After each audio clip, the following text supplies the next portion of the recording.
Nós estamos na nossa série sobre redenção, a nossa série de Páscoa tem nos acompanhado nesses últimos domingos, também ontem e hoje. E o nosso assunto de hoje de manhã, o William já antecipou ele antes, o título da mensagem de hoje é "O seu sangue me resgatou". A gente não acha essa coisa de sangue uma ideia muito bonita, né? Disse ontem à noite também, às vezes a gente faz um cortezinho no dedo, picando repolho lá na nossa cozinha e a gente esconde o dedo porque vê o sangue, isso deixa a gente mal, né?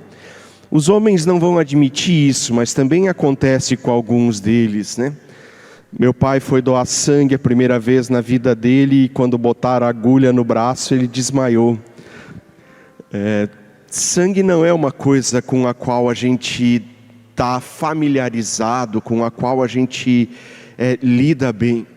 Mas ao mesmo tempo é algo que já desde o início do povo de Deus acompanha como sinal e também diz respeito a nós. Então,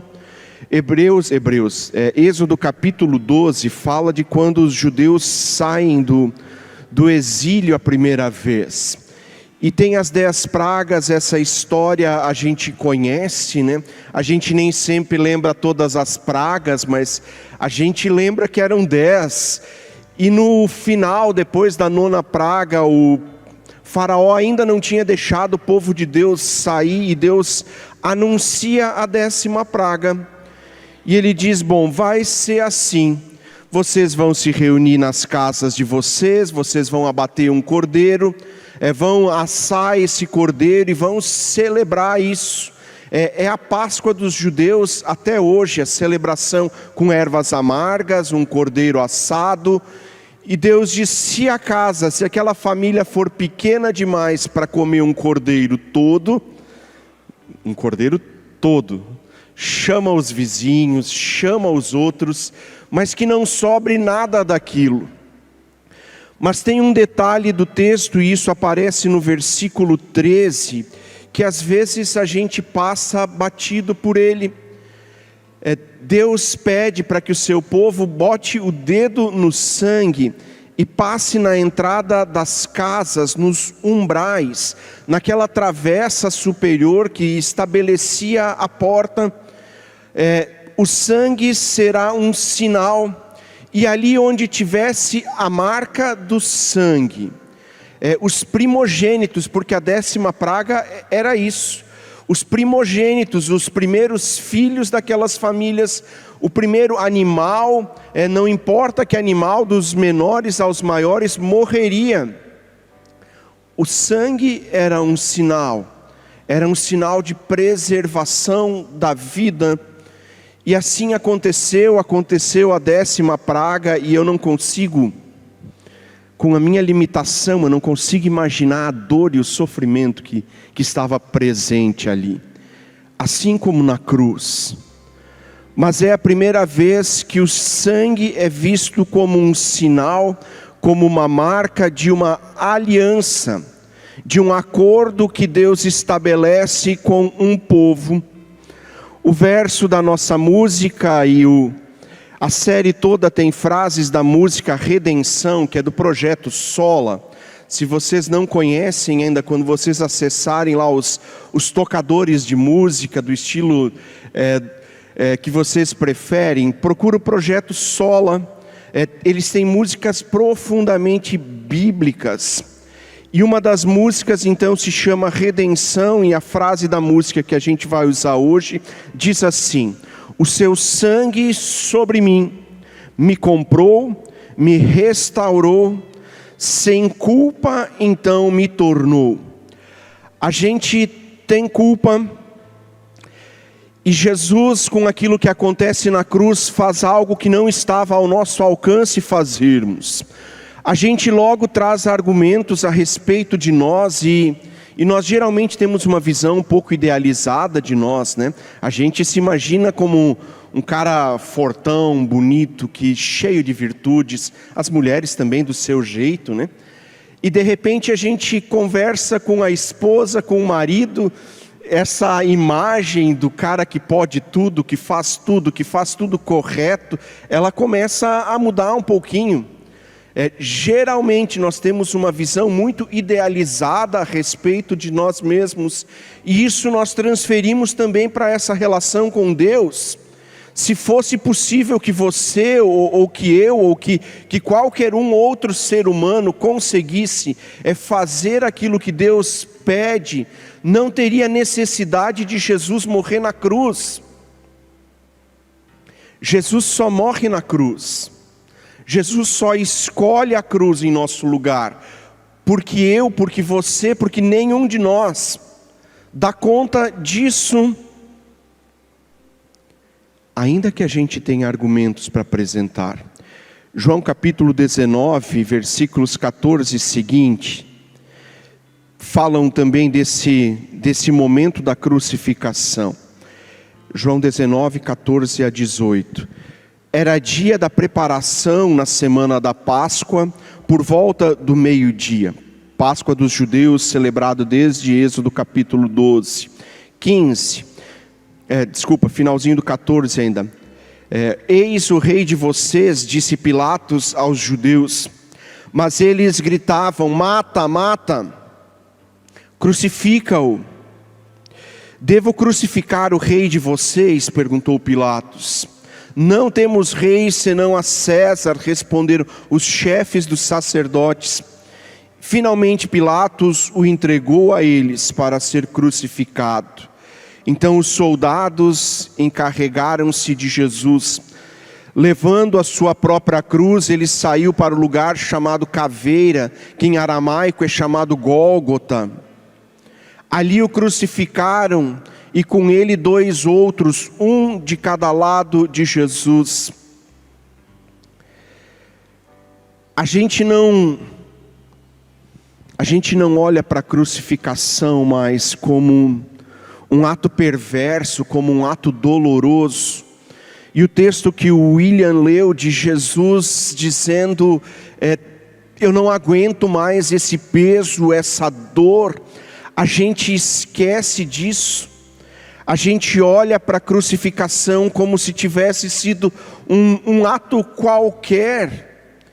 E às vezes a dor e o sangue envolvidos nisso passam batido nas nossas celebrações, nas nossas percepções a respeito da Páscoa.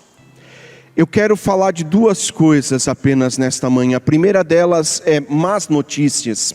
David Nicholas, um pastor norte-americano que faleceu entre mentes, ele dizia que tudo na Bíblia diz respeito a essas 2 coisas. De um lado, as más notícias, aquilo que nós fazemos de errado, aquilo que nós deixamos de fazer certo. As más notícias vão revelando quem nós somos. E do outro lado, e esse é o segundo ponto mais para o final, as boas novas, aquilo que depois de nós chegarmos à conclusão que a gente não deu conta, Deus fez por nós. Lutero, de maneira semelhante, trabalhava a lei e evangelho, dizendo a lei é sempre aquela parte do texto bíblico que a gente leu, que anuncia, que denuncia o nosso pecado. E depois de nós nos reconhecermos como pecadores, vem o evangelho, boas novas. A palavra evangelho significa isso. Vem as boas novas dizendo em Cristo, com Cristo, isso é diferente. As más notícias, e se a gente parasse só nisso, elas apenas nos deixariam em desespero. Bom, talvez nem tanto mais, porque a gente também não olha mais para o pecado como aquele mosquitinho que está nos atazanando. A gente troca de ambiente, a gente faz de conta que esqueceu. As más notícias dizem respeito a nós. Primeira das coisas que são más notícias contra nós seres humanos, nós não cumprimos um acordo que nós estabelecemos com Deus. A criação fala da ordem que Deus vai criando todas as coisas, e depois Ele cria o ser humano, e faz um acordo com Adão, dizendo tudo isso aqui agora que eu criei, tu vai administrar. Cuida de tudo, cuida como se fosse teu, Depois é criado Eva e Deus dá uma segunda ordem para eles: encham a terra, tenham filhos. Não precisa ser uma pessoa só que cumpra isso hoje, certo? 1, 2, talvez 3, não precisa ser muito mais do que isso. E o homem balança a cabeça, como nós maridos às vezes fazemos quando as mulheres pedem alguma coisa de nós e a gente não está prestando atenção, e a gente balança a cabeça concordando. Depois, quando elas cobram que a gente não fez isso, a gente diz: tu nunca falou isso comigo. Talvez isso aconteça só lá em casa. A gente está distraído na frente da televisão, olhando o Juventude eliminando o Inter. Eu não ia falar de futebol hoje, desculpa. Olhando o Big Brother. Não, Big Brother não, é melhor não falar do Big Brother.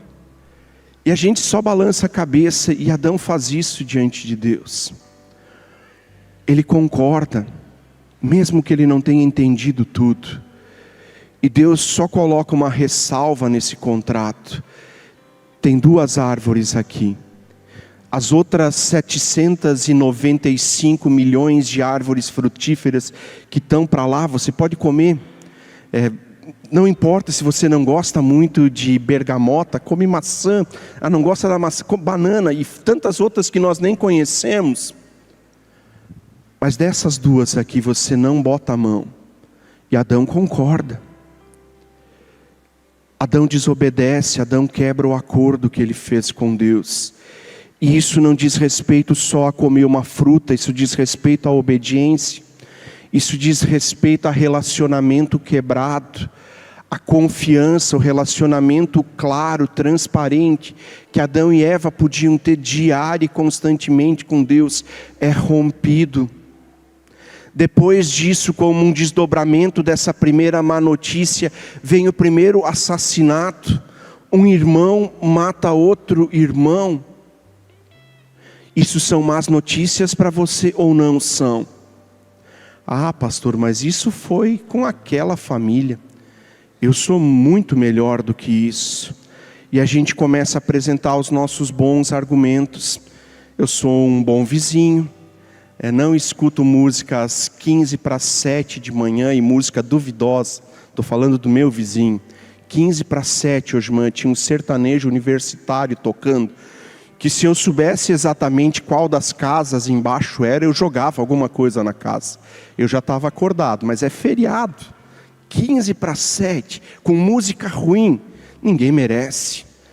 Eu sou um bom vizinho, eu não escuto esse tipo de música. Bate alguém na minha porta para pedir comida, eu dou. Eu vou lá, faço um prato, pego uma caixa de leite, um pacote de bolacha, eu dou. Eu não tenho briga nenhuma com ninguém da minha família. Mesmo quando a gente foi dividir a herança e eu fiquei com menos, eu acho que meu irmão me passou para trás, mas eu não briguei com ele. Eu nunca roubei. Eu nunca matei. E que bom, tomara que seja assim com todos nós. Mentira, pastor, uma mentirinha aqui, outra ali, eu contei para me escapar de alguma coisa. O trânsito de Araguá é complicado e eles fecham e eu xingo. Não, mas isso não leva isso em conta.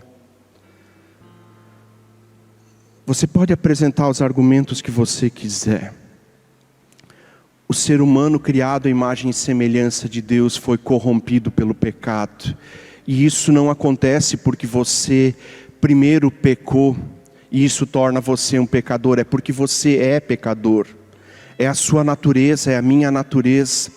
E porque nós somos pecadores e somos pecadores porque desobedecemos, rompemos o acordo, quebramos, precisamos de restauração. É porque nós quebramos que nós precisamos de Jesus. Marcos capítulo 7, versículos 20 a 23, Jesus fala disso. Jesus diz: pois do coração do ser humano vêm os maus pensamentos, as imoralidades sexuais, os roubos, os homicídios, os adultérios, faltou uma mão já, né? Cobiças, maldades, o engano, a devassidão, a inveja, e faltou mão de novo, calúnia, arrogância, insensatez. Não é o de fora, não é o que a gente faz. Isso primeiro nasce no nosso coração. A má notícia diz respeito a um ser humano que foi criado à imagem e semelhança de Deus, mas rompeu esse acordo. Não tem mais relacionamento com Deus a não ser depois com Jesus, e isso já é parte das boas notícias. E enquanto nós não entendermos que nós somos esse, não tem sentido, não faz sentido nós entendermos quem Jesus é, nós não conseguimos. Jesus só vem porque nós não damos conta, e nós precisamos entender isso. Sangue derramado. Segunda coisa, agora vem as boas novas, as boas notícias. Deus sabe quem nós somos. Deus conhece a gente por dentro, por fora, do avesso, colorido. Deus nos conhece. E uns dos outros, e diante dos outros nós conseguimos manter uma certa aparência.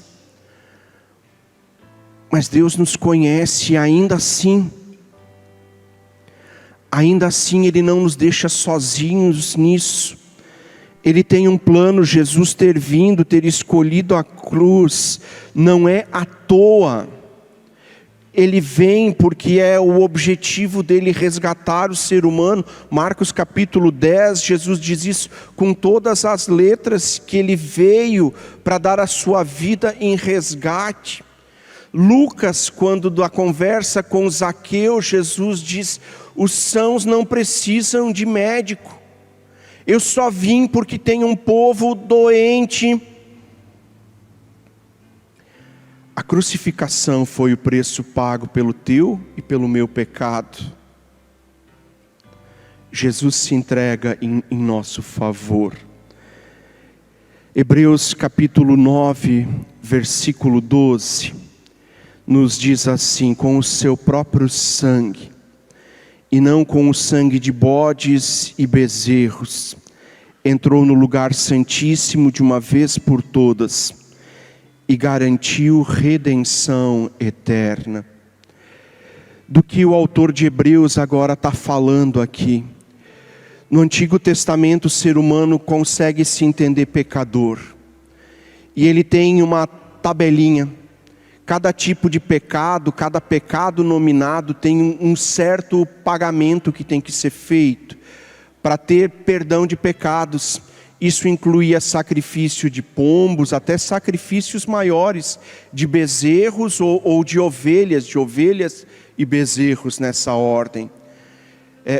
O pecado que o povo do Antigo Testamento reconhece, ele só é pago quando um inocente é sacrificado. Nesse caso eram os animais puros, não podia ter nenhuma falha, não podia ter nada de osso quebrado, não podia um monte de coisas. E eu, Daniel, quando reconheço o meu pecado, eu vou até o templo e ofereço esse sacrifício, para que a minha culpa então não pese mais sobre mim, pese sobre esse sacrifício. O sangue do animal derramado simbolizava, significava que eu estava limpo do meu pecado. E agora Hebreus vai dizer: não tem mais necessidade disso. Jesus entra no Santo dos Santos, no lugar onde o sacrifício era oferecido no templo, e com o seu próprio sangue, não de bodes ou bezerros, garante, compra a nossa redenção.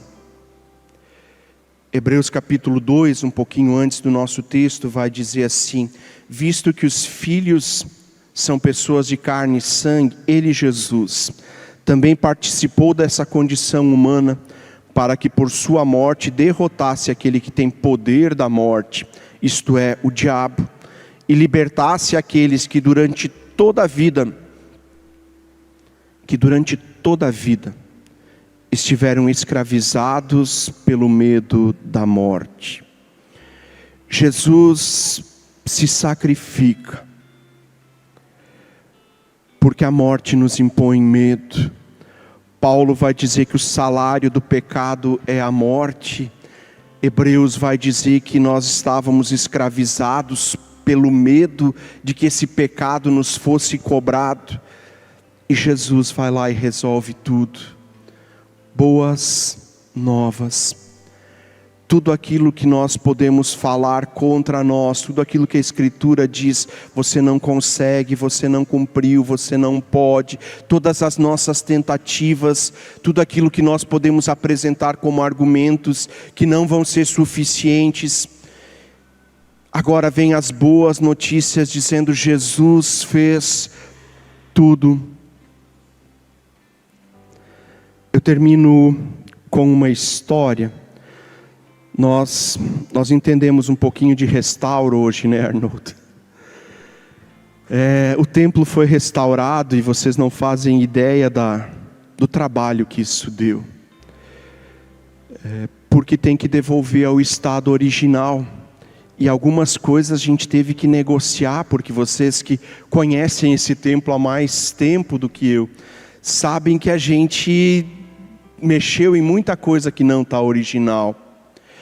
Mas o que o patrimônio histórico queria é que a gente devolvesse ao estado original. Primeira coisa disso é que devolver ao estado original dá muito trabalho. A segunda coisa é que devolver ao estado original custa mais caro do que fazer novo. Teria sido mais barato, isso não foi nossa ideia, estou dizendo só em termos financeiros. Teria sido mais barato derrubar isso aqui tudo, levar todo o entulho embora e construir o templo como ele é, novo. Mas a história que eu quero contar vem da fábrica de móveis. Antes de eu estudar teologia e me tornar pastor, eu tinha uma fábrica de móveis na minha cidade. E de vez em quando aparecia alguém com um móvel para restaurar. E as histórias dos móveis faziam o preço aumentar ou baixar. Restauro é ruim, não conheço nenhuma pessoa que tem fábrica de móveis e diz: não, eu amo fazer restauro, e se eu pudesse eu viveria só disso. Vinha a pessoa dizendo: porque eu tenho uma cristaleira que foi a primeira peça de madeira que meu avô, que era artesão na Alemanha, fez, quando em 1824 eles chegaram em São Leopoldo. Ele trouxe apenas um formão e com esse formão ele moldou, fez... É mentira essa parte, só com um formão não dá para fazer, essa é a parte que eu estou inventando da história. Em 1824, eu já ficava calculando, bom, se foi em 1824, já tem muitas gerações que tem esse móvel, vou tocar a faca, eu sou capitalista. E vinha aquele móvel então, e a gente buscava ele, olhava para ele, tinha umas dobradiças quebradas, tinha uns arranhão aqui e ali, e a gente via que naqueles arranhão alguém tinha tentado fazer algum conserto. Ele ainda estava brilhando, porque alguém disse em algum momento para a gente que móvel velho a gente passa cera, ou passa lustrador de móveis, e aquilo tinha umas 185 camadas de cera, aquela cera de assoalho de antigamente, mais o lustramóveis por cima, mas o risco, o quebrado, a dobradiça ruim, a gaveta que não abre, uma ou duas peças com cupim, estava lá. Estava lá. Não era mais original, ou ainda era original, mas cheio de defeito, com peças quebradas, arranhões e riscos, e todas essas coisas que quem já teve uma peça dessas em casa sabe como é. E para a gente começar a trabalhar nisso, nós na fábrica tínhamos um sistema simples. A gente botava aquele móvel em cima de um cavalete, pegava a pistola de pintura, enchia com uma mistura de thinner e mais um monte de outras porcarias químicas, que dava um barato depois da gente passar aquilo no quarto de pintura. passava aquilo e a primeira reação que ia começando a acontecer no móvel, aquilo começava a ficar enrugado, e depois de enrugado começava a escorrer madeira abaixo, e removia toda aquela craca que foi acumulada dos últimos anos, as tentativas de alguém deixar aquilo mais bonito, ainda parecer bonito. Depois de removido tudo isso, a gente podia trocar dobradiças, podia mexer numa gaveta, podia trocar uma peça, podia trocar várias peças. E depois desse processo de trocar o que está estragado, de lixar onde tem arranhões, a gente podia dar acabamento novamente. E na maioria das vezes a pessoa olhava e dizia: era exatamente assim que eu lembrava. Conto essa história porque nós somos esses, que fomos criados à imagem e semelhança, mas vem o pecado, vem a vida, e a gente não se parece mais com aquilo que Deus pensou. Sangue de Jesus me restaurou. É a primeira etapa desse processo, que vem e nos lava, levando embora muita da sujeira. Depois tem que trocar algumas peças, e eu tenho para mim pelo menos, que trocar essas peças é para o resto da vida. Seu sangue sobre mim me comprou, me restaurou, sem culpa, então me tornou.